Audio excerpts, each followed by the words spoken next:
ஆளுமைமிக்க அரசியல்வாதியாக pure politics பயிற்சி பட்டறை நேரடி இணைய வழி வகுப்புகள் உங்கள் சீட்டிற்கு முந்துங்கள் 7338824242. நம்முடைய அண்ணாமலையார் கோயிலுக்கு சாமி கும்பிட்டு தரிசனம் செஞ்சுட்டு போகக்கூடிய ஒரு சிறப்பான வாய்ப்பு எனக்கு அமையுது. ஏன்னா மிகப்பெரிய ஸ்தலம், பெருமைக்குரிய ஸ்தலம். அண்ணாமலையார் பார்த்துட்டு போனாலே ஒரு தைரியம், அதே போல ஒரு அமைதி. இன்னைக்கு கோயிலை முடிச்சுட்டு இன்னைக்கு உங்க நிகழ்ச்சிக்கு வந்திருக்கிறேன்.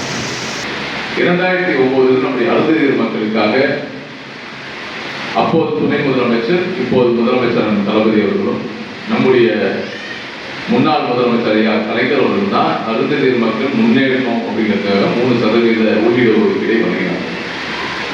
இன்னைக்கு சொன்னார் இல்லையா, இன்னைக்கு இந்த பகுதியை சார்ந்தவர்கள் இன்னைக்கு மருத்துவர்களாக படிக்கிறாங்க அப்படின்னு. இன்னைக்கு எத்தனையோ 1000 அருந்ததியர் மக்கள், மாணவ செல்வங்கள் மருத்துவர்களாக, பொறியாளர்களாக, காவல்துறை அதிகாரிகளாக, வக்கீல்களாக, வெவ்வேறு அரசு துறை அலுவலர்களாக இன்னைக்கு உலா வந்து கொண்டு இருக்காங்கன்னா இதுக்கு எல்லாம் காரணம் திராவிட முன்னேற்ற கழகம், முத்தமிழர் கலைஞர், நம்முடைய முதலமைச்சர் நம் தலைவர்.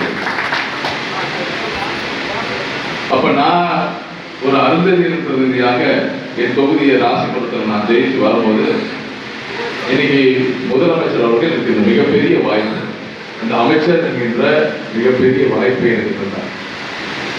இன்னைக்கு கிட்டத்தட்ட ஒரு 4 வருஷம் ஆகும் இந்த அமைச்சர் பொறுப்புல இருந்து. இன்னைக்கு என்னுடைய பணி என்னால் முடிந்த அளவுக்கு நான் செய்து கொண்டிருக்கிறேன்.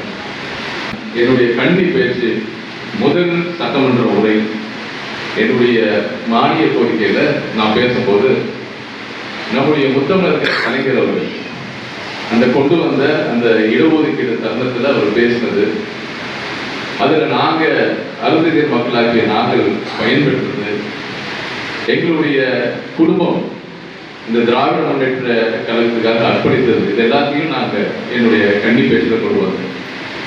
உள்ளபடியே நான் முதல் சட்டமன்ற உரையாற்றும் போது இன்னைக்கு நான் உங்ககிட்ட ரொம்ப சுலபமா நான் பேசுறேன்.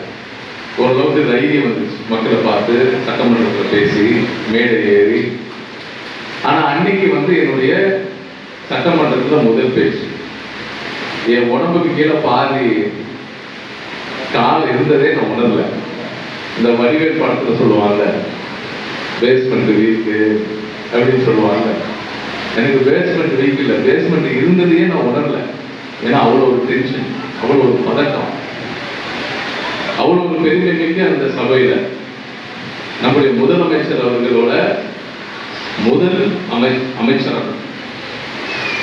முதலமைச்சராகி அந்த சிறப்பு மிக்க அந்த அமைச்சரவையில நானும் இடம்பெற்றிருக்கிறேன். என்னுடைய பேச்சு அப்ப எனக்கு எவ்வளவு பயமா இருக்கும், பதட்டமா இருக்கும்.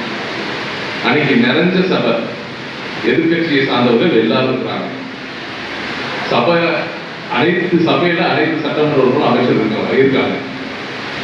அவ்வளவு ஒரு பதட்டத்தோட பயத்தோட நான் பேசினாலும், நான் பேசி முடிச்ச உடனே நான் அமர்ந்த பிறகு அந்த உரையாற்றிட்டு வரும்போது என்னுடைய பல சக அமைச்சர்கள், சட்டமன்ற உறுப்பினர்கள் சில பேர் கை கொடுத்து என்னை பாராட்டினாங்க. சிறப்பு வாய்ந்த மாவட்டம் நம்மளுடைய திருவண்ணாமலை மாவட்டம். இந்த திருவண்ணாமலை மாவட்டத்தில் இன்னைக்கு இந்த நிகழ்ச்சிகள் மூலியமா உங்க அனைவரையும், நம்முடைய மக்கள் எல்லாரையும் சந்திக்கிறது எனக்கு ரொம்பவே ஒரு மன நிறைவாக இருக்கு.